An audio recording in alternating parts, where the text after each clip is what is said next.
Registry Matters is an independent production. The opinions and ideas here are that of the hosts and do not reflect the opinions of any other organization. If you have a problem with these thoughts, FYP. Recording live from FYP Studios East and West with Metamucil. Transmitting across the internet, this is episode 156 of Registry Matters. Happy Saturday night, Larry. Welcome back. Glad to be with you. What do we have going on tonight? We have a really spectacular program tonight.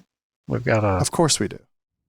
We've got a couple of submissions from prison, and we've got a doctored question from prison that someone sent, and unfortunately, I've misplaced the actual submission, but it was long and very took a lot of meandering detours. So I put together what he was essentially trying to ask. So we've got that question, and then it leads us into the deep dive we're going to do on Interstate Compact transfers and revocation of probation. Love it. Violations of supervision when you're in a non-sentencing state. We're going to talk about that a little bit. God, your terms. It's your non-sentencing state. Once you put the words together, you're like non-sentencing. Okay, like. Oh, that makes perfect sense, but my small little feeble brain can't go, oh, okay, got it. I wouldn't be able to put that together to start, but leave it to Larry to come up with the good terms that describe something very concisely. You ready to go, or do you want to cover anything before we get going? Oh, let's dive right in, because we've only got 20 minutes to be here tonight. Oh, all right. Well, we'll then talk fast, Larry. First thing that we have coming up is a question that you put in here, and it says, read first. It says, Dear Larry, recently you responded to a Kentucky man's questions about driving commercial motor vehicles across country. I've provided a bit more information, and I hope you will at least send this to the individual or print it in a future issue of the Narsal Digest. I pray you're not offended, and I truly only want to help. Yours truly, thanks, Brian. I am actually not offended. I'm very flattered and appreciative of the work that Brian put into this. And it's a well-written, nice penmanship, and it probably is very accurate in every respect, being that he has experience. I did respond back by letter that we wouldn't be able to send it to him, unfortunately, because of the rules correctional facilities have about acting as a conduit, and I wouldn't want our transcripts to be denied because of a perceived acting as a conduit between inmates. But I do have it, and I'm trying to figure out how to incorporate it so that it'll be useful to people who are in that situation, and I do appreciate Brian sending it to us. Probably don't have to meander there for very long either, right? Nope, it was very thorough. If you look at it, there's almost 3 pages there of what he wrote. Right. But all right, so then we'll move on to the second one. It says, Gentlemen, saw your ad in my issue of the Digest. I cannot use anything with the internet I can't use anything with internet capabilities. I would appreciate a free sample transcript. Did this come from someone inside, or is this someone out in the wild? This is someone out in the free world. And I was a little distressed about that because there's been so much litigation about a blanket internet ban, which means that this person, if he has a full ban with no internet access, he better be a really bad person that they can actually give concise, specific reasons for the total ban. And that's probably not the case. Being that Florida is as conservative as it is when it comes to how they punish people, I'm betting that they have a policy that they're just applying to everyone. And I'd like to know more, and then hopefully we can, if he hasn't already contacted the Florida Action Committee, that would be a place to stop and see if this is one of the projects they're working on, because they're looking at challenges and trying to raise funding for challenges, and this may be something that they're working on already in the NARSAL affiliate in Florida. But I'm very distressed to hear about he cannot use anything, and that's pretty all-inclusive, with internet capabilities. So a friend of mine just in the last handful of days was released, and he went and saw his probation officer for the first time, and the PO said that he's allowed to use it for work, and then this was like the funniest terms, essential home activities or something like that, which to me says something like banking or probably like job application things. But of course they said no social media. But you know, that's not a full on ban. And I know from my own personal experience that I've had pretty free reign, even to you said to me, "Guy, you do whatever you want almost." And I mean, I had pretty free reign and nobody bothered me. From my understanding of computers, which I'll just say, I know a lot, but for that, so if somebody was like the distributor, like the kingpin of distributing the naughty pictures and stuff, I could see them, hey, look, you used your computer to commit all of the crimes. And then they would say, yeah, you can't use them.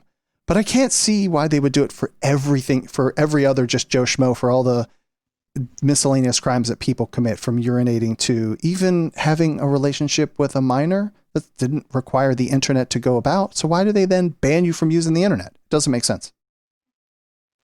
Well, it doesn't if you think in the terms that you're thinking in, but you as most people have difficulty putting yourself in their position.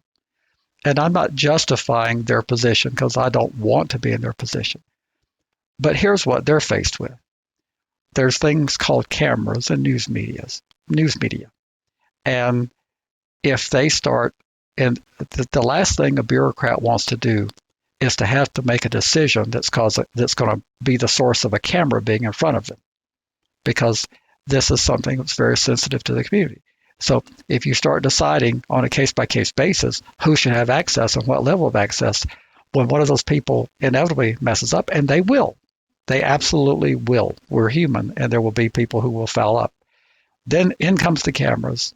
How could you have possibly made that decision, as the first question is asked, because the person is a sex offender, and it causes outrage, and it causes a lot of phone calls to go to their supervisors.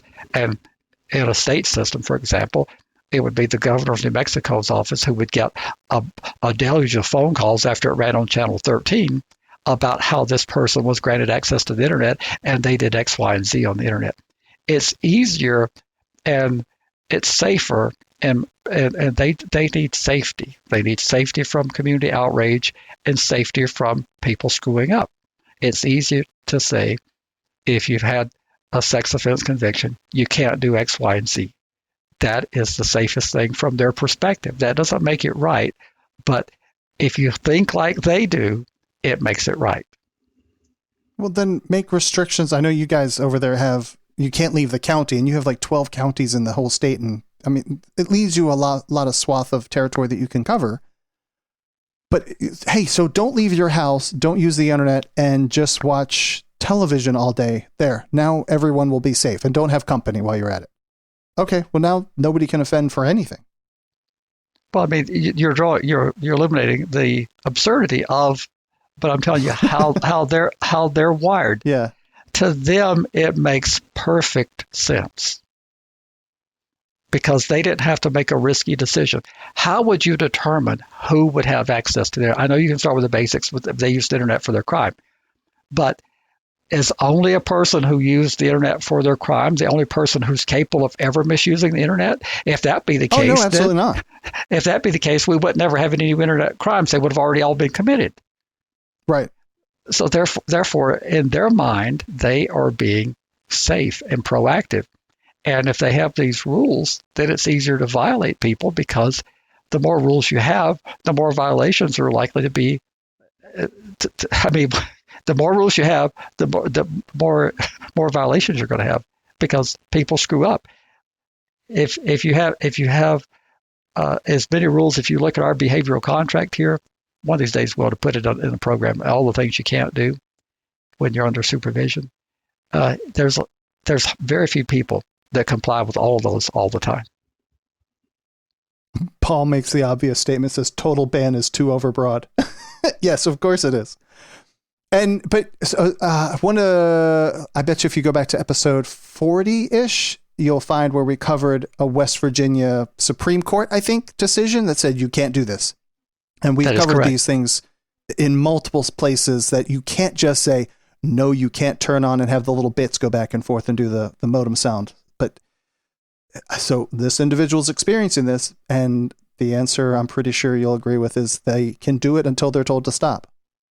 That is why I want to find out if it's uniquely tailored to him or if it's system-wide. If it's system-wide, there's a lot of leeway to litigate on that because of packing him. And then the body of case law that's developed in other jurisdictions that have rested on packing him. So therefore, I'll be curious to know, and then if he's been in contact with Florida Action Committee, what their position is. Very good. So the answer here for this individual is contact FAC and see what kind of angles they have to assist. Is that the answer there? Well, we're gonna ask him to provide more information, and then we may contact Florida Action Committee ourselves. But I'm curious to know if this has been tailored to him, or if this is just a blanket policy, and we're going to communicate that to him when we send him a copy of this episode. And then Paul actually adds to it, he says, they tried it with me and I won in federal appeals court, 9th district. So there would be some level of, what's the word, providing, not evidence, but another court stating the same thing. What's that called exactly? Precedent. Thank you. Thank you. Persuasive. It's persuasive authority if it's not in the same jurisdiction. If it's not binding, it's a precedential case only in the jurisdiction, but it's persuasive that you would argue it. You'd say this is such a fine, brilliant analysis that it applies here as well. All right, then. Well, moving on. This is a letter. This came typed, and it looks like it's on like a 1950s typewriter. It says, "Thank you very much for taking the time to respond to my letter with the date. I know you did not make any promises as what your author of the legal corner might have to say, but I find it encouraging nonetheless." And then highlighted by you, it says, "I hope by now you've read the Texas Constitution's Bill of Rights and articles, blah, blah, blah, blah, blah, blah. And you can see for yourself how it is unconstitutional in Texas to enact retroactive laws." Isn't that true everywhere, Larry? Well, keep reading and then I'll explain. Okay. And says they are void. Since registration carries a felony punishment for failure to register and civil commitment has similar felony clauses, these laws are also ex post facto in violation of both U.S. and Texas constitutions. I would not be here if I was not forced to bend to the will of the legislature's new laws made retroactive. I want to be released. Duh. I want to be paid for my illegal incarceration for the past 8 years. The state of Texas pays $80,000 a year for false imprisonment or unlawful incarceration. Do the math. I need help. I won't forget if it's you that helps. Forgive me, but this sounds like almost one of those chain letters that you get from the Saudi prince and he's in prison and needs some help. Just send $1 and pass it along to your friends. Sort of, yes. Well, in terms of your question, if you are looking at the United States Constitution, it is against the law to impose an ex post facto law. But the only laws that come within the zone of being ex post facto are criminal schemes. Civil schemes, not civil regulatory ones, are not covered, and therefore his analysis breaks down. Now, I have not analyzed the Texas Constitution. Now, it is possible the Texas Constitution could provide a greater protection than the United States. And we've talked about Maryland, for example. It says that no disadvantage may be imposed after the fact, and that's been interpreted to mean civil disadvantages as well. But in the case of the United States Constitution, if he's going to rest on the U.S. Constitution, it has to be a criminal law. And he seems to confuse the fact that you can be punished for not complying with the registry, that somehow makes the registry itself criminal. And it doesn't. There are dozens and hundreds, countless regulatory schemes that if you do not comply with them, it's a crime and you can be criminally prosecuted. And I think in pre-show banter, I talked about registration for the draft. 18 to 26-year-old young men have to register for the draft. No one, to my knowledge, has ever argued that registering for the draft constitutes punishment. If you fail to do it, you can be incarcerated in the federal prison for up to 5 years, and you forfeit financial aid as a student if you can't certify and they cannot verify compliance with selective service. And in fact, it seems like to me there'd be a constitutional claim because it only applies to young men. I mean, in this day of equality, it seems like to me that you would have an equal protection clause. I'm required to register. I'm not, because I'm older than Methuselah. But if I were a young man, I would argue that I'm not being protected equally by the Constitution. That 18, 26-year-olds only males have to register. That would be a potential argument. I don't know if it's been raised. I've not researched it, but on his final point about the $80,000 a year. The incarceration has to be illegal. And if he's been prosecuted legally and there is a law, I mean, I don't know how he can prevail on that. He's going to have to find a Texas attorney that believes in his case, because he's clearly saying, I won't forget who helps me. That's saying that I don't have any money, but I'll pay you out of my winnings. He has to find someone who's willing to go after this, knowing that there's a likelihood of him getting the $80,000. And at first blush, I don't see any likelihood of getting $80,000 because the Texas registration scheme has not been declared punitive. Therefore, it doesn't violate the ex post facto law. Therefore, his incarceration, if he's either pled guilty or been convicted of it, is not an illegal incarceration. I gotcha. So, what do you want to do? What happens to this individual? Well, he's got a logical mind to the point that it breaks down when he says just because the same thing with civil commitment. He says that that's unconstitutional because it's ex post facto. But by the very definition, it's civil commitment. Yeah. Civil commitment is inherently constitutional. Sure. As far as I know, every single state in our union has civil commitment. The federal government has civil commitment. For people, just to refresh people's memory, a guy named John Hinckley was civilly committed after attempting to assassinate President Reagan in 1981. For like 40 years or something? Yes. And he was locked up for a long time. Yes, he was. And that was a civil commitment because he was found not guilty by reason of insanity. By reason of insanity. But that was a civil commitment. The goal of the regular civil commitment is to rehabilitate people so you can release them.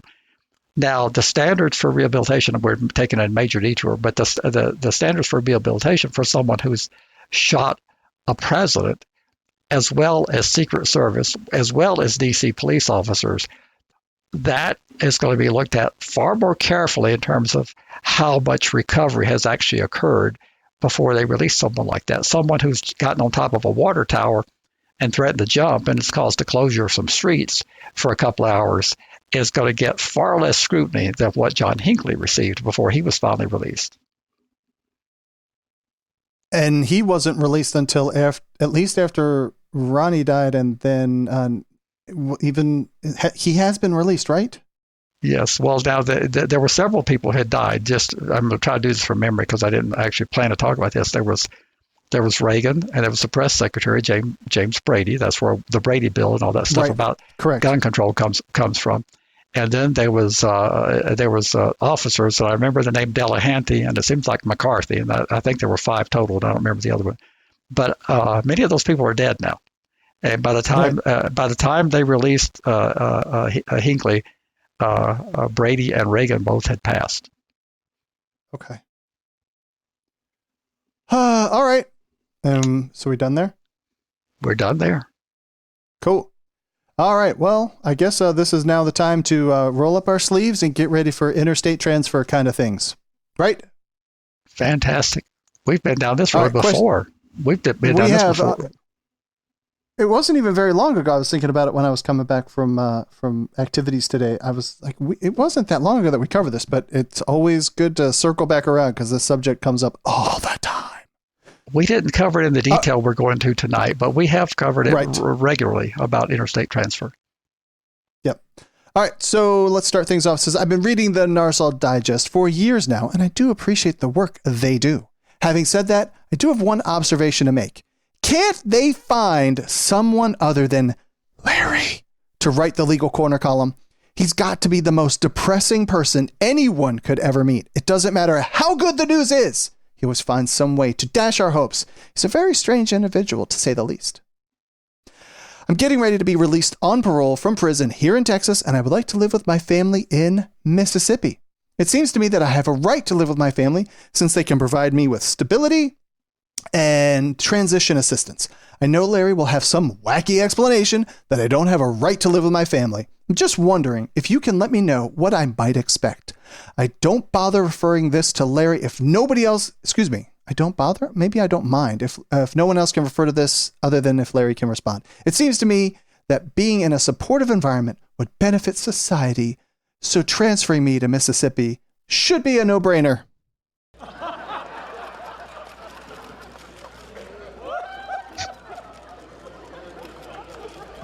Why is this such a funny question, Larry?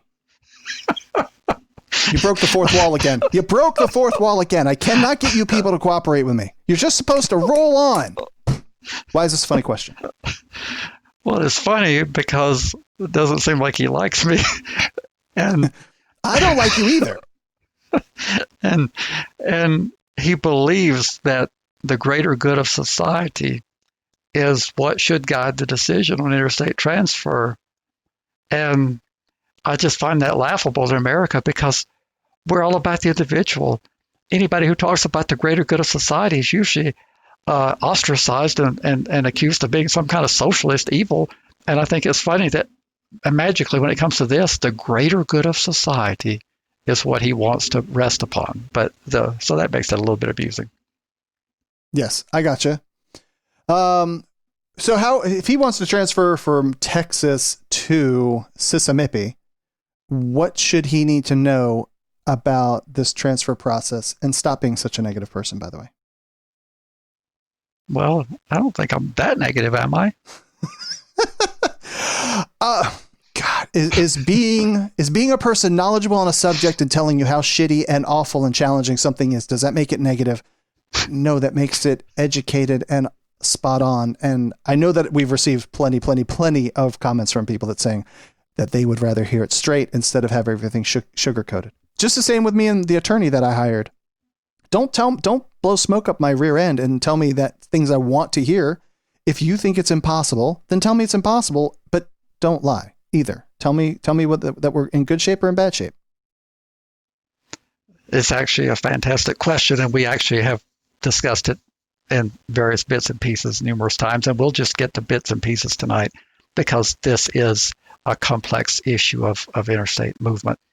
And there is a formal process for transferring people who have state-imposed probation or parole or any type of supervision. It may be CSL, they refer to Community Supervision for Life, but any type of supervision, there is a process through the Interstate Compact for Adult Offender Supervision. But I will state off the bat that the person in prison is not the only one we want to deal with. There are people, believe it or not, who don't go to prison, and they go straight to probation. So I'd like to discuss the nuance about the people who don't have a prison journey and about the pitfalls of the Interstate Compact as it applies to them. All right, what are those? The biggest pitfall is that a person may have visited a state and picked up an offense. They may have solicited a minor, or they may live in a border state, and they right across the border, they may be running a sting operation like to catch a predator, and the person may drive across state lines to meet up with a would-be minor, and all of a sudden they're ensnared in one of these interstate operations that's being done by the Sheriff's Department on the other side of the New Mexico border in Texas. And when they plead out the case, they made bond in Texas, went back home and worked for the year and a half, 2 years their case was pending, and then when they get a probation sentence, the lawyer tells them, "Oh, I've got you a great deal. Oh, I've got you a great deal. We're going to get you 5 years probation. You're not going to do a day in jail. And all you're going to have to do is be on probation. You should take this." And the lawyer has no idea what they're looking at in terms of the sex offender supervision. But more importantly, they don't have any idea that person, the minute they walk out of the courthouse and go over to the probation office, the probation officers tell them that you can't go back home. And they said, "Well, wait a minute. My lawyer told me I was going to leave here on probation." They said, "Well, you are on probation. But you You don't understand. I don't have where to stay. They say, well, that's not our problem. The Interstate Compact does not allow us to send you back there because that address may not be in compliance with that state's rules in terms of people convicted of sexual offenses. So therefore, before we can let you go back, we have to apply. There's a special rule. A normal person, if all you've done is just sold drugs to kids on a school ground, something like that, very minor, these little things that don't amount to anything, they can go ahead and give you reporting instructions and let you return home because you've got proof that you live at that address. But if you're required to register in either the state that convicted you or the state you're going to be living in, then you're classified as a sexual offender, and you can't go home until that investigation. And they're allowed 45 days. A lot of people don't have $100 a night in their pocket when they go do those pleas. The lawyers already cleaned that pocket out. Yep. And then they're stuck. And the so lawyer are you has serious? no idea. Are there attorneys who do the attorneys strand their clients by not knowing the law? They do indeed. I have taught this at attorney training, and that you ought to see the looks in their eyes when I tell them that there's this provision that the person's going to have to wait to be approved to live in the place they've been living at for 20 or 30 or 40 years. It's like mind-boggling. It is something spectacular. I tried to journey down this path, I think a couple of times. Well, back to the person in prison. How can he or she get the ball rolling? Well, let me stress that the process is all done by the bureaucracy, not the offender. And so each state has different ways of transition assistance and different levels of case management in prisons, so I can't give you a universal answer. You may live in a state where they have one caseworker that has 150 inmates, and you never get to see the case manager. But theoretically, if all goes according to the way it should, you would tell your case manager that you would like to parole, because they do know that you're going to be released. They do. I mean, there is some tracking of offender releases, and there's some level of service in all the states that I've been familiar with. It may vary dramatically, but there's some. I mean, they don't just hope for the best and let you decide when to leave. I mean, they do monitor the kick-out dates, and there's some level of service. But you would talk to your case manager and tell them that you'd like to live in Mississippi, and ask them to submit the paperwork. And there's a process that they go through, filling out stuff online in an electronic system, and they would submit it to Mississippi in this case and ask, could you live there? It would include a proposed address and as much information about you. There's a whole list of things that they have to put in the packet, and they would send that electronically to Mississippi, and Mississippi would check it out and determine if they're going to accept you or not.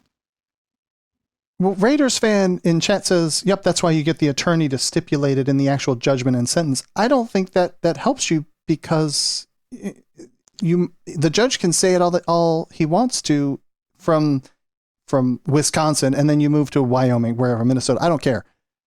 They don't allow those rules where you go. So the judge can say it all he wants.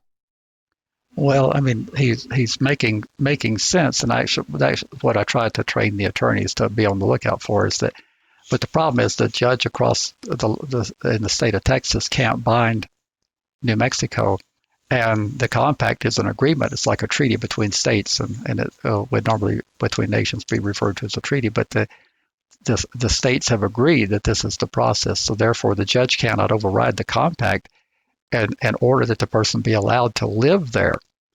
A Texas judge cannot order New Mexico probation to allow a person to live in violation of New Mexico law. For example, now we don't have statutory exclusion zones here, but some states do. So our state probably wouldn't be the best. We only have policies where people under supervision can't live within 1,000 feet, but there's no statute.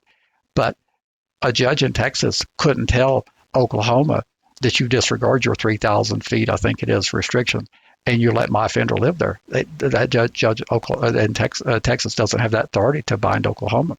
Now, what the judge can do, what the plea agreement can do, it would be say that if the person can't live where they've been living, then that provides opportunity for grounds for withdrawal of the plea, because the plea is contemplated on them being able to live where they've always lived.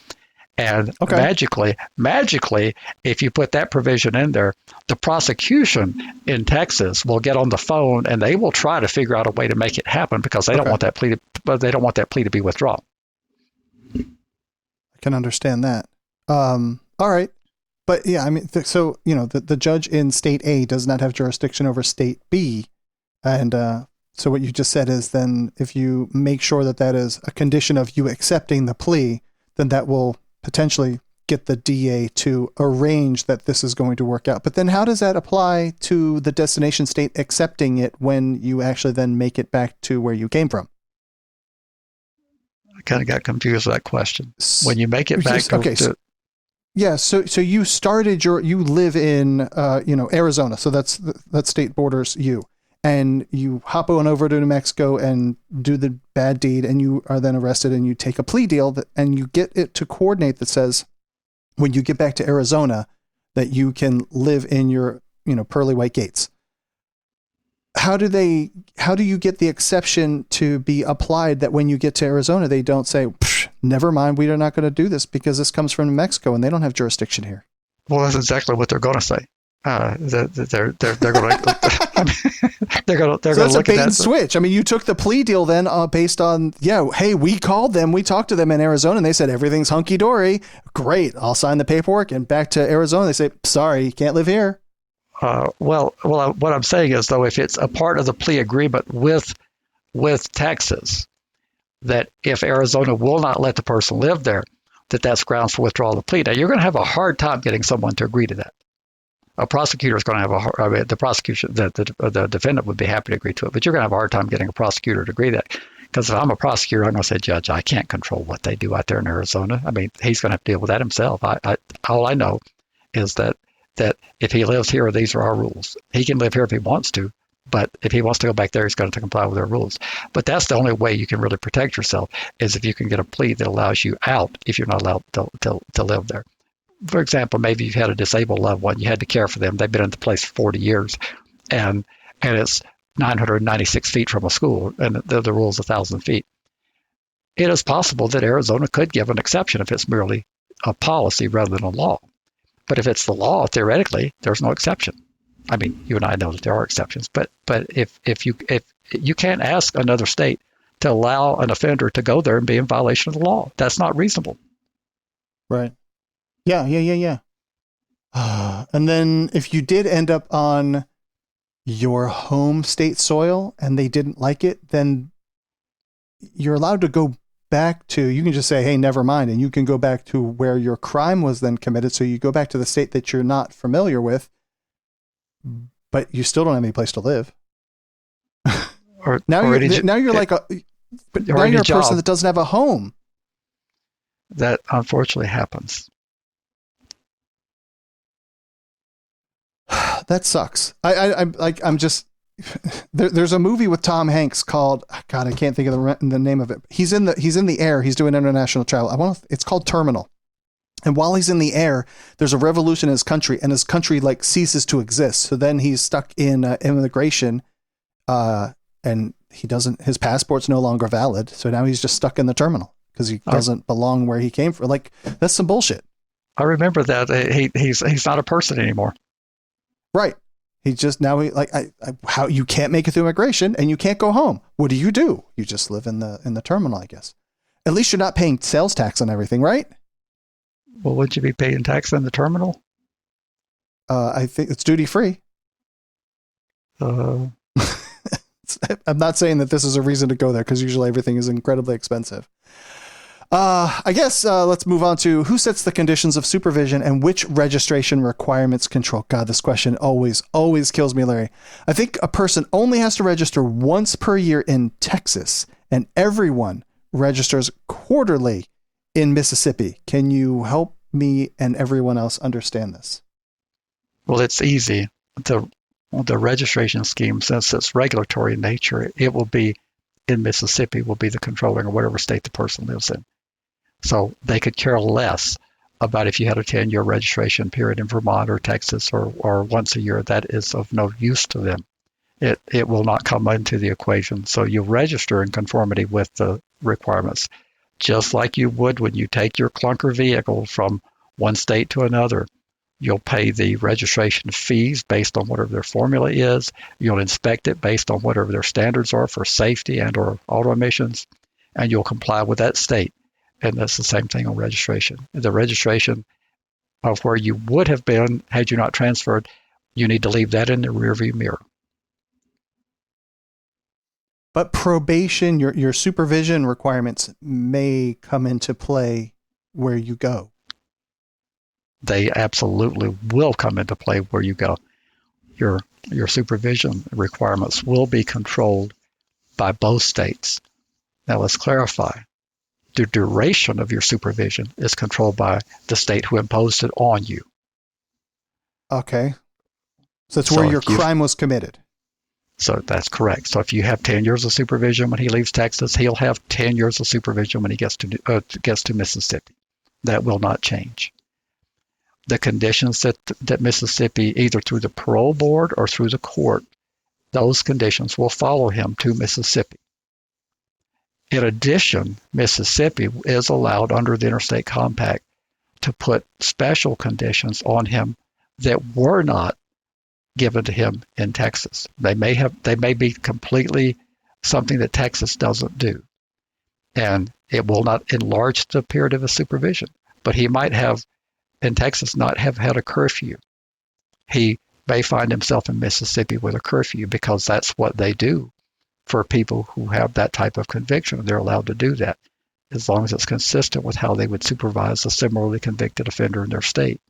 So they can add the special conditions consistent with how they supervise their offenders with similar convictions. They can't just build conditions so that your desire will be not to move there. But the conditions that they typically, if you could have traveled all over the state of Texas with just with no travel permit, and only if you're going to leave Texas you would need a travel permit.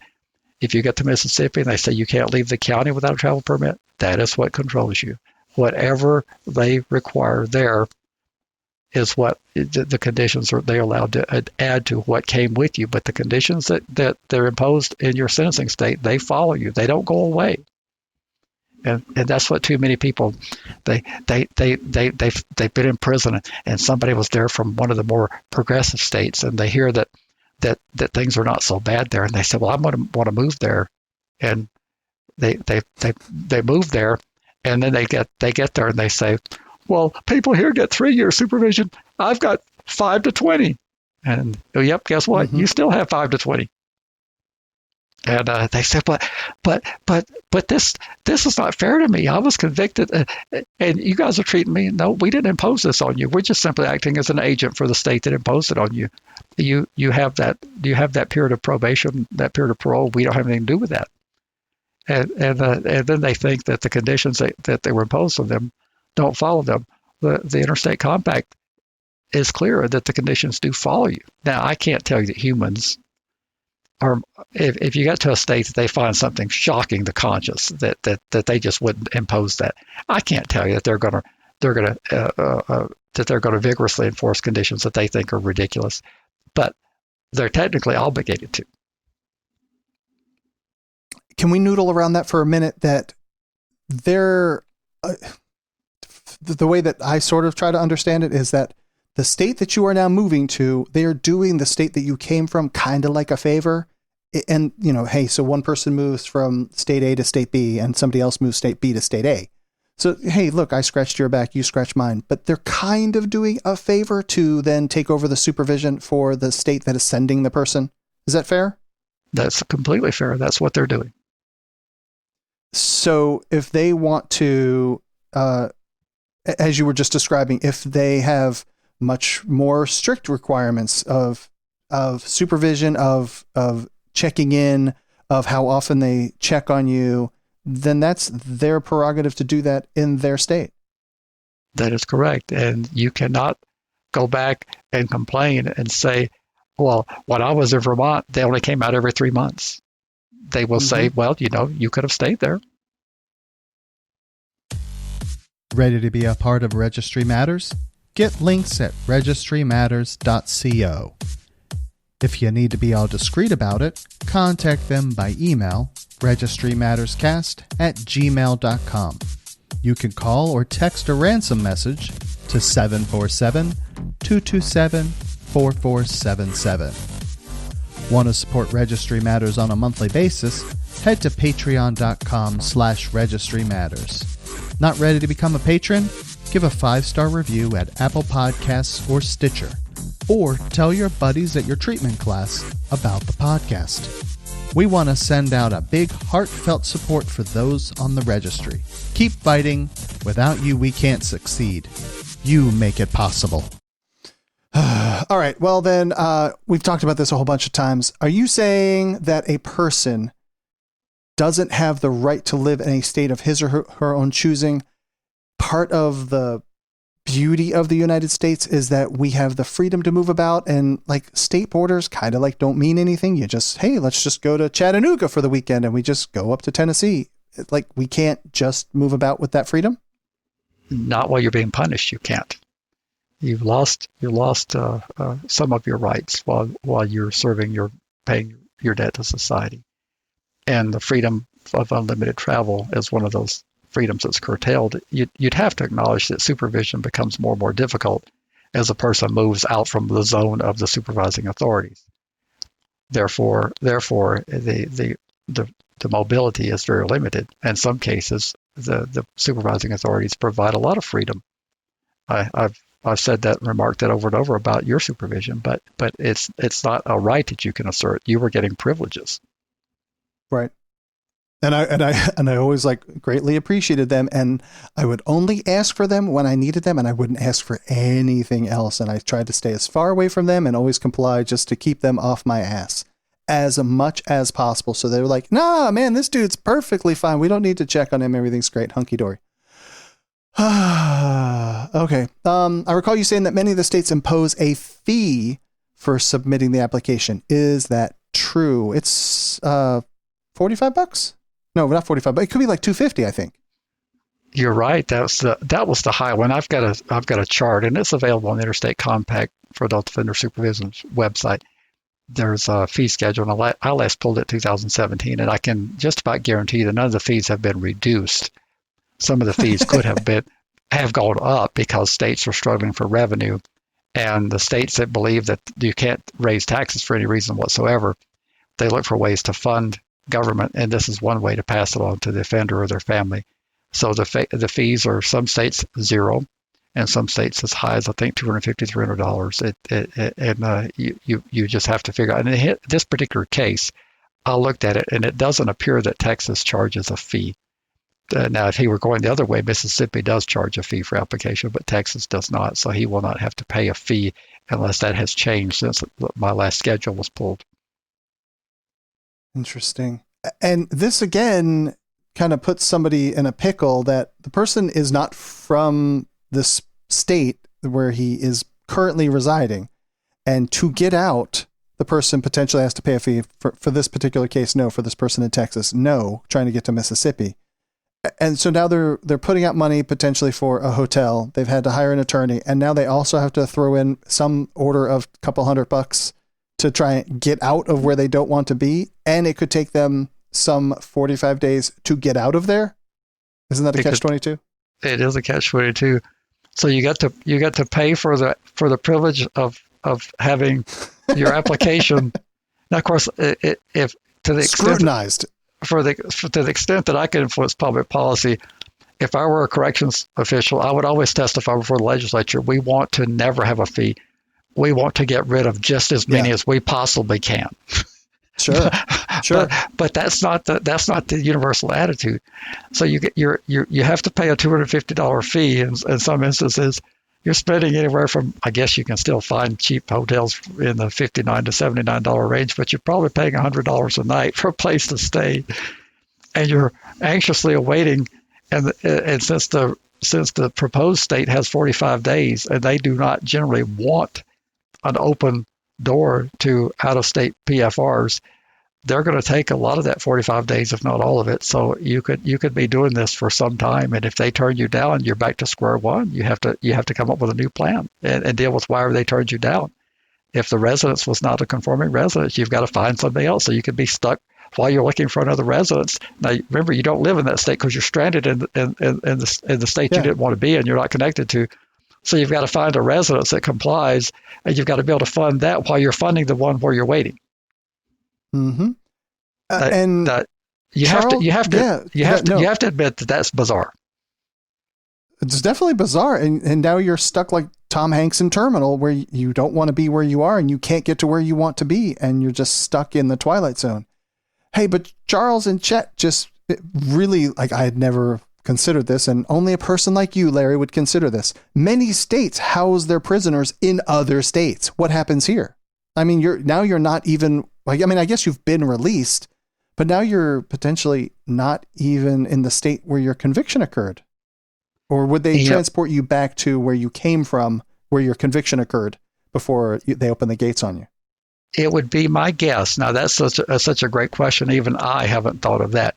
But he is correct. There are states who don't have adequate prison capacity, and they end up not borrowing, they pay for it, but they end up bartering and paying for prison capacity in other states. My guess is the same as yours. What I would think they would do is when they're holding someone from another state, when the authority to hold the person ends, they would return them to that state, and that would become that state's problem what to do with them. But I don't know that to be a fact. I'd have to do some queries on that. If you're serving a Vermont sentence, and I think Vermont's one of those states that doesn't have much prison space, so they've moved some people into other states. When you're into your sentence, if you have a post-prison supervision period, how do you facilitate that movement to the community? Do you go back to Vermont to be kicked out, or do you get kicked out from whatever state you're in if they've got you down in West Virginia? Yeah, and suppose it's doesn't Alaska house their people? I mean, one way or the other, people get housed in Alaska. Doesn't Alaska use New Mexico for housing capacity? I never heard that one. But I mean, Alaska being the vast wilderness that it is, your prison could be 10,000 miles away from where you want to be. that would be, oh my God, I can't even imagine. You would be so far from home, and it's not like you could just sort of like hitchhike or, take a bus. Oh my God, you're practically in another country. I'm pretty sure Alaska either houses people, either way that this works, either they are housing people or they are housing people elsewhere. That would be diabolical. Well, if Alaska is housing people for other states, that would be very cumbersome for those people to be moved back and forth. I would doubt Alaska's housing prisoners for other states. But I think they're housing their people elsewhere. Either way, and then God, the temperature, and you're obviously not getting visits if that's the case either. All right, well, let's move on. Does it make sense to call the probation parole authorities in the location where you would like to go and ask them all of the questions of, hey, can I live here? Can I live there? Is there any place pre-approved? What can I do? I made a call like this. Intellectually, it does make sense. But unfortunately, the reality is most supervising authorities are not trying to bring offenders into their states, in particular those forced to register. And therefore, I don't think the cooperation level is going to be magnificent. Now, if you have an inside connection, if you have an outsider, first of all, getting a call up from a prison is going to be very difficult to call a probation supervising authority. But if you have an outsider and they have a rapport or some sort of relationship and standing in the community, you might find someone that'll talk. But there's not people just sitting down. There's no state jobs here that I can think of where their job is to sit and entertain interstate transfer requests and talk to people. There is an Interstate Compact office in every state.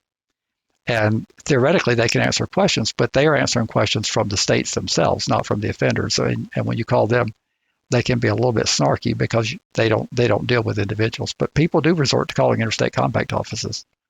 And have you ever talked to them? Not in the capacity of wanting to get my supervision, but I've talked to them several times. We had an Interstate Compact in the practice of law officer in Oklahoma, in Pennsylvania, that was not understanding why he couldn't move an Oklahoma offender out to New Mexico because he was within 996 feet of a school, and literally that's what it was, like 996 feet of a park, not a school. And Yep. his offense was not with a human, it was with an animal. But Oklahoma required him to register. And he couldn't understand why that the person had bought a home and he couldn't live in the home he had bought. And so he and I talked together. We finally figured out how to resolve that impasse. But when you call as an offender, they're going to tell you, to have your probation officer submit the application. Okay. Okay. So when I call, yeah, God, and the names of these, is it always the ICAOS office? Because when I place these calls, I would get all kinds of, nope, you need to call this people. Nope, that's not this place. You need to call these people. Nope, not that place. You need to call these people. Is it always called like the ICAOS office of Oklahoma or Arkansas or Minnesota? Is it always that, or is it handled by the police barracks, whatever it is in Pennsylvania? And like, is it a unified office naming? Well, the administrative arm is usually in the capital of the state, and they have an Interstate Compact office that manages the state. But all that goes out to field offices. When Santa Fe gets an application from Oklahoma or from Arkansas or wherever it comes from, the people in Santa Fe don't go out and investigate it. They send it to the field office that's in the region of where the person's proposing to live. And the field office does the investigation. They go out and meet with the people. They determine the proximity of things that would create a problem, the background of the people who would be living in the home. Are there guns everywhere? Are the people going to be compliant? Do they have criminal background? I mean, when you're applying to live with people, the people that you're going to live with come under the scrutiny of the corrections authorities. They're going to be coming in and out for home visits, and they're not going to be too keen on coming in when there's a house full of guns. I'm just picturing some dude in an office, waiting for phone calls with a vacancy sign out there. That's what I'm picturing for the ICAOS person. So, but yes, the ICAOS people are going to be dealing with the supervising officers more than offenders. But like I say, people do call, and some of them do get reasonably good, engage in reasonably good conversations. But they're the administrative arm of it. The field offices are where the investigations are going to be done. And a probation officer is going to come out in most cases and investigate the proposed residence and the people who occupy that residence. Is it likely, do you think that Texas will not let him apply to move, or do you think it is likely that Mississippi will say no? I'm not really on the inside of Texas in terms of how many offenders they would want to get rid of. I'd want to get rid of all I can, but that's just me. I don't understand. That's a no-brainer. When you talk about no-brainers, to me, if you can get another state to supervise your offenders, you've really won. You've won the lottery there. So I would want to get rid of as many as I could. And your reasoning there is, if we have no registrants, known registrants, PFRs in our state, we have no chance of any of them reoffending. I mean, the logic there is pretty sound. Well, I want to get rid of all the offenders I can. I'm putting myself in, okay. And I don't want the guy who wrote the criticizing email on YouTube last week to understand this is. I'm putting myself in the position of an administrator, and I'm thinking exactly like they would logically think. This is not my personal view, but if I'm holding the position of Secretary of Corrections of the state, my policy in that role is going to be I would want to get rid of all I could. Because the more offenders I have in other states, the more reoffense is going to be occurring there. That is absolutely a no-brainer. Statistically, you cannot argue with that. Right. So I do not know what Texas policy is, but I know our state, they try to impede movement, both in and out. There's something about them where they want to hold on to offenders and they don't want to do the paperwork. I don't know if it's for budgetary reasons, if they can justify more full-time equivalent positions or what, but Texas probably will not be the impediment. He will probably have more issues than Mississippi because Mississippi has an extremely strict registration scheme. They have driver's license markings. They have as far as I remember, exclusion zones, and he's going to have whatever he proposes to live in Mississippi is going to probably not comply. So I suspect if he gets past Texas, he's going to have problems in Mississippi because there's so many barriers that they don't even have to look hard when you have a state that doesn't allow you to live anywhere, and you have to jump through all these hoops to find a place to live. So he'll probably be denied because his residence doesn't comply. Do you want to stick around that for just a minute and talk about how really atrocious Mississippi is as it's hostile to PFRs? Well, we can for a little bit. It's not a place. The South, the Deep South, is generally not a place you want to be. Mississippi is one of those states you don't want to be. We had the registry officer, and I won't name White County because if he's still there, it could cause him problems. But a registry director for one of the counties that in Mississippi contacted NARSL a number of years ago, and he said, "I don't understand why you people don't come down here and litigate." He said, "I have such ridiculous rules I have to impose on these guys." And he said, "I'm having to charge them fees for getting an ID every 90 days. And everybody, regardless of your offense, they have 3 tiers, but all 3 tiers coming in every 90 days." And he said, "That's just a total waste of time." He said, "I've got people of my list." He said, "There's only a fraction of them I have any concern about." And he said, "But I have to have them processed through here every 90 days. They have to go renew their ID. They have to get their specially marked driver's license. And it's just not a place you're going to find a lot of happiness in Mississippi. It would not be my first choice of places unless I had no other option." Can you put on your legislator hat for a minute and come up with a rationale for them making it so awfully bad, atrocious for this?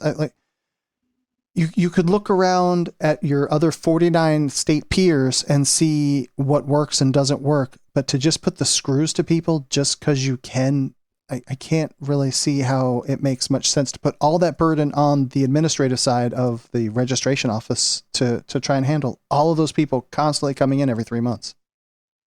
Well, when the Adam Walsh Act was passed with the recommended changes, it required a lot of analysis to figure out how to do it correctly. And what I said earlier in the podcast about people don't like to take risks.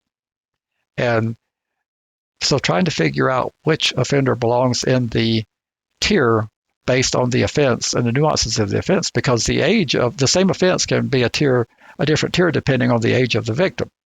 You can have the exact same title of the offense, but if it's a victim under one age, it should be a tier 3. If it's a victim over that age, it can be a tier 2. And my guess is that the Mississippi legislature doesn't have a lot of brain power. They're probably a part-time like ours.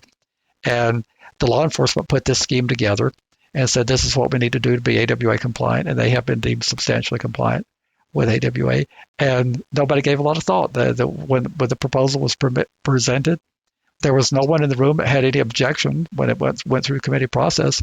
And it looked pretty good to everybody. And trust me, if there's no objection to something, if there's no constituency, no advocates of any type opposing, it is wishful thinking to think that a committee, having heard a piece of legislation as it's been proposed as written, and nobody has raised any alarm bells about it, it is completely wishful thinking to think they're going to turn that down.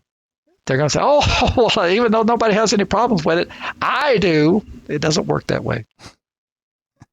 Let's assume a person makes it through the hoops and is accepted. He or she picks up a violation of supervision in the new state. What happens? Do they just extradite them? And what happens from there? God, this friend of mine that I was just talking about, this happened to him. It's just all the way around shitty. This is one of the most misunderstood components of the Interstate Compact. The person is actually not subject to extradition because they've already waived extradition when they agreed to be supervised in a state other than the one they were convicted in. On that massive amount of forms that you sign, one of them is a waiver of extradition. So extradition doesn't even come into play. Okay, why not? So, well, if it's not an extradition, what the hell is it? Right? Yeah, exactly. What is it if it's not extradition? Well, it's actually a retaking, which is different from an extradition.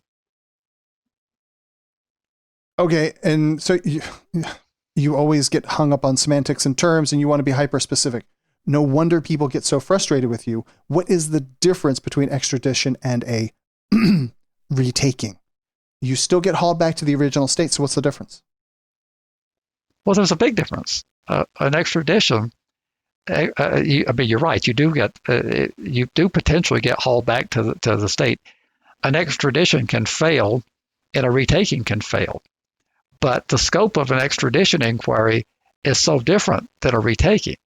In an extradition, you have a fugitive demand of a sovereign saying, we want our alleged criminal back. And so that's the demanding side of it. That's the demanding state. And you have a place where the fugitive is holed up. That's called the asylum state. And the demanding state only has to prove two things to get that offender back. They have to prove that they're seeking the return of the right person, and that they've put the paperwork together correctly to execute that demand. That's all the due process you have in an extradition. And if you're subject to a retaking, you have the right to a determination before a neutral, detached hearing officer that probable cause exists to retake you, that you violated what the word is. It's a serious violation. You have to violate a condition of supervision, and it has to be serious enough that had a violation occurred by someone who was convicted in that state, that revocation would be sought of that individual.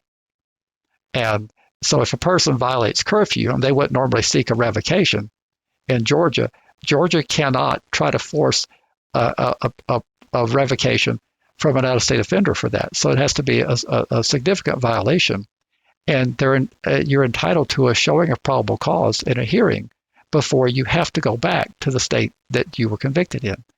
So if I had my choice where I could only contest my identity, or if I had a choice of having to force the probation officer to put on evidence showing probable cause, which would you choose? Oh, I would certainly rather the retaking versus the extradition. So that's the difference, and that's why the semantics are important. Anytime you violate supervision and you're not in the state that you, when the attorney comes to talk to you and says you should just waive extradition, that attorney is not qualified to represent you. Because the first thing you need to tell them is, I've already waived extradition before I ever got here. This is not an extradition. This is a retaking, and I'm entitled to a determination of probable cause in this state before I have to go back to my state of conviction, to the sending state, as is referred in the compact. And if your attorney says you're not entitled to that, that is the wrong attorney. Now, I realize if you have a public defender, you're going to have to make that argument somehow directly to the judge, but you're entitled to a probable cause determination. And go over a lot that of lawyers, quick, please.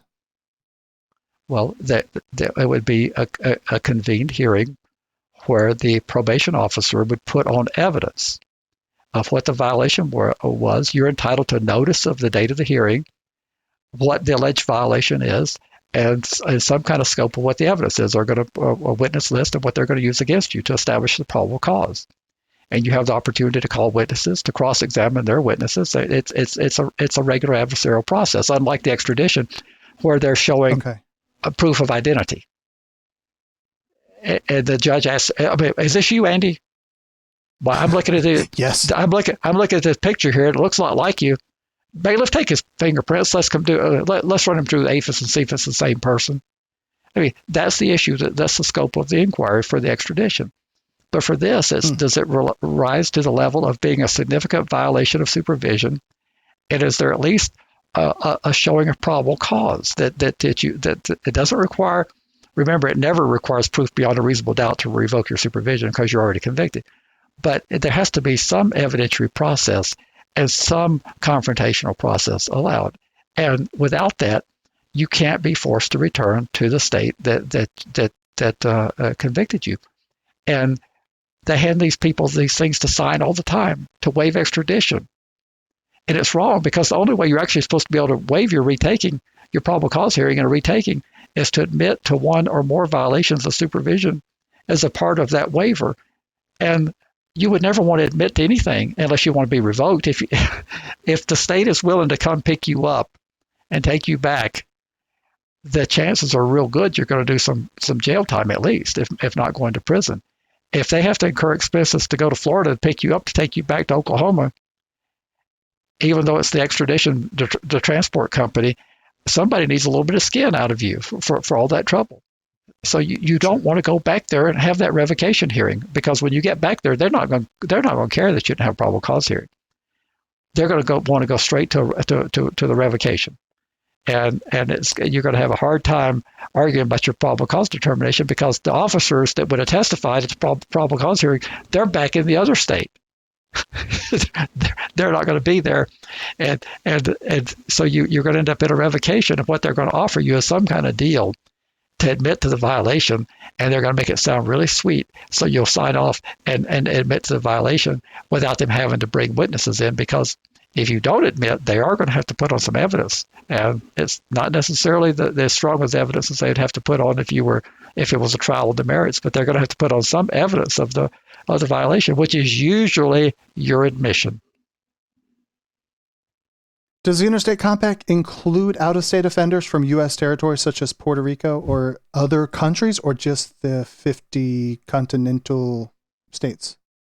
I believe the territories are included, but it's not other countries. But I think the territories are included. I don't remember what's all on the list, but there's a list in the back of the bench book on the website, and it has all the states that have agreed, and I think the territories are listed. Back to the extradition retaking the incident, but how does this happen? How does the court not know what process should be afforded the individual that has done whatever level of violation they have done? Well, that is a great question, and the reason why the court doesn't know is because the court doesn't assign the case numbers that causes things to come before them. So in some cases, like in our state, you just languish. You don't ever go anywhere. So if a probation officer arrests you here, since they can do warrantless arrests, they can take you into custody on an issue of what's called a PV hold, and then nothing happens. You just sit and sit and sit and sit, because there's not a local case attached to you. Your case is from out of state. But in states where they do it a little bit more correctly, if they lodge someone in custody, they have to generate some kind of case number, and often what they do is they open a miscellaneous fugitive demand case, and it looks like to the court that that's exactly what it is. So the judge, when he or she opens the file, they open up a file and it's got that case coding that's a fugitive extradition demand. So the first thing they ask is, counselor, does your client want to waive extradition and go on back to Arkansas? And the person sitting in jail, and jails always look better than the one you're not in most of the time anyway, because nobody wants to be in jail. But think about that. When you were in custody, how many times people wanted to get to a different jail because it was going to be better? And I can tell you, we were watching a TV show of like a prison in Michigan, and someone had a one-person cell, and they had a piano in there, like a electric keyboard. I was like, I need to be there.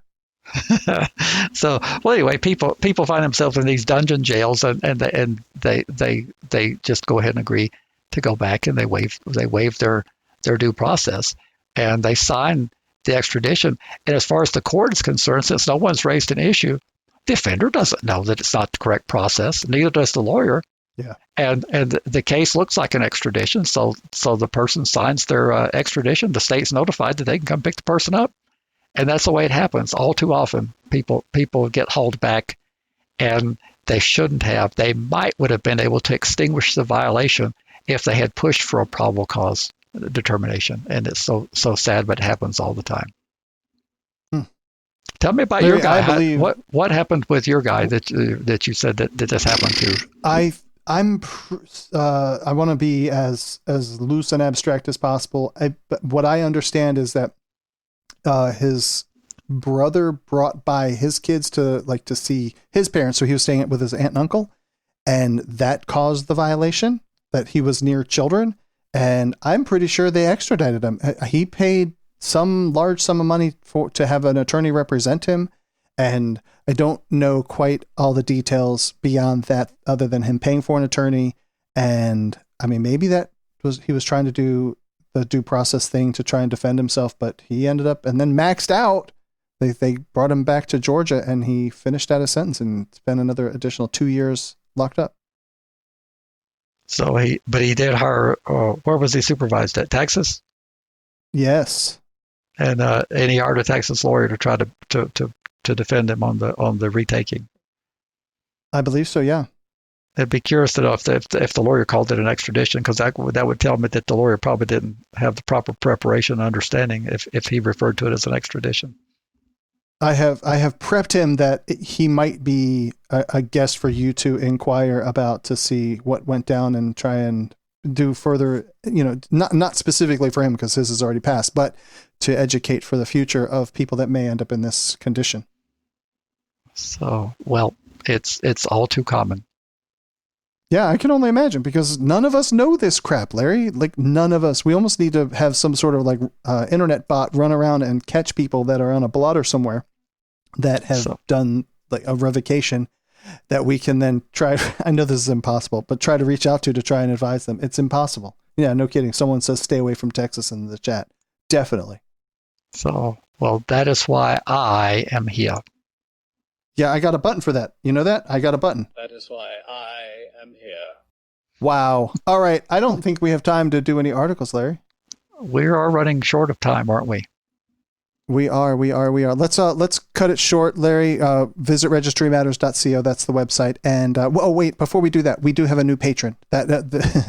My very good friend Leo has become a patron at a very generous level, and I want to extend a personal best of success on your recent freedom to him. So congrats and thank you so very much for becoming a patron. Like within days, man, he gets out of prison and he becomes a patron a couple days later.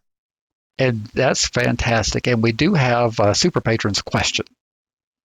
Oh, shoot. Right. We have Super Patron's question. I forgot about that. And I have a button for it, too. You ready for a Super Patron's question? I am ready. Hey, guys. Just wanted to call and ask a quick question.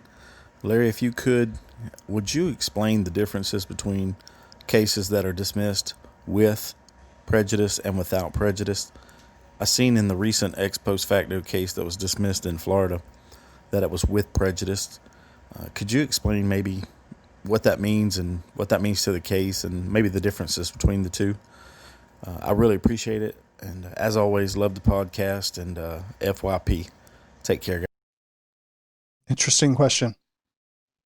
So, well, that one's fairly easy. It's the with prejudice means that case is dead. It's been extinguished. That particular case is dead. Now, the issue itself may not be dead, but that case has been decided on the merits, and for whatever reason, it's over. And when a case is dismissed without prejudice, make it real simple, a case can be dismissed without prejudice. The officer doesn't show up, and okay. So person's in custody. Well, jeopardy has not attached. Yes, the person was in custody, and the person's attorney is screaming that this case should be dismissed because the officer didn't show up, but there hasn't been a decision made on the merits of the case. It's just simply the officer didn't show. Therefore, it'd be dismissed. The prosecution can go back and refile a case that's been dismissed without prejudice.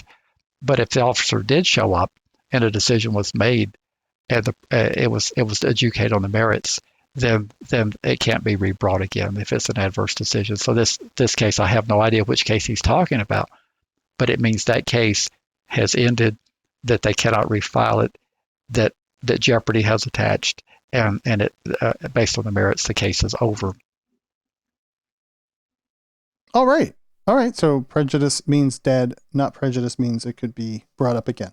All right then. But without prejudice, yes, it can be refiled. And like our case here on our out-of-state translation, where we had challenged the failure to provide due process, we ended up with all of our plaintiffs, we ended up with only one left because of an adverse ruling where the judge decided that since they had not asserted their claims within 3 years, that the statute of limitations barred them. So those plaintiffs were dismissed.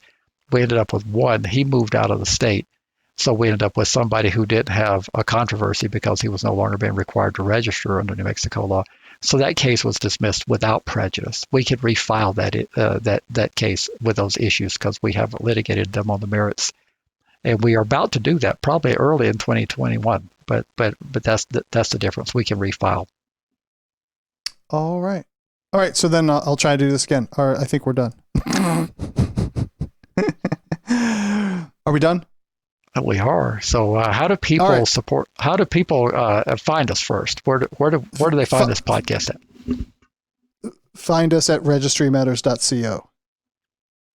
And then how did we get that phone call that we just received?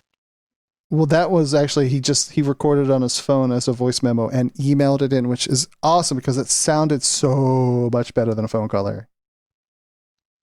But if they were to call us, how would they do it?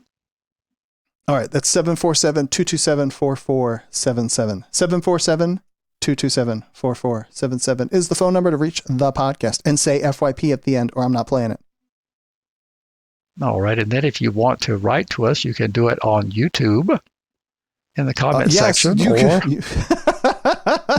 We've been getting a flurry of comments on YouTube lately. Anything you want to cover there?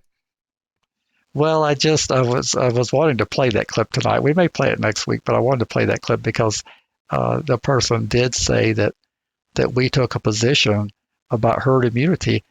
And in my mind, and looking at the transcript, listening to it, I don't think we did. I said that there is a theory out there of herd immunity. And then in my mind, I was poking fun of the theory because I don't believe the theory holds water, but there is that theory.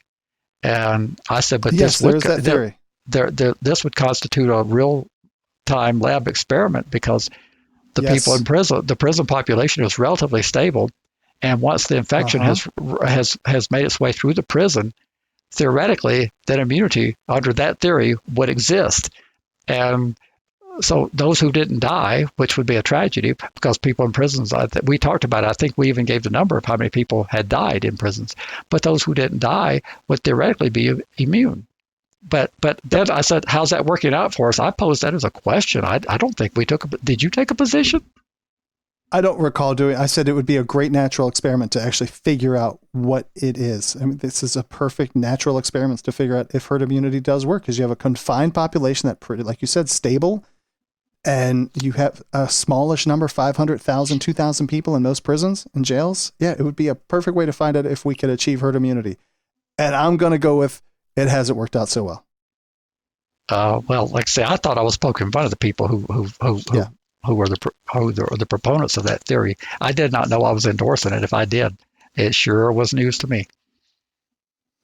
So registrymatterscast@gmail.com. And then, of course, our favorite way for people to support the podcast is to go to patreon.com/registrymatters. But also follow us on Twitter and look for us on YouTube. You can find us at Registry Matters in all of the places. And Larry, that is all I have for this evening. If you watch us on YouTube, make sure you hit that subscribe button. We need that number to go up every week. So hit that button. Of course. And even hit the bell so you know that when there's a new episode out. Of course. Yep. That's what I wanted you to say was hit the bell. Perfect. Larry, have a great night. I appreciate it as always. You've been listening to FYP.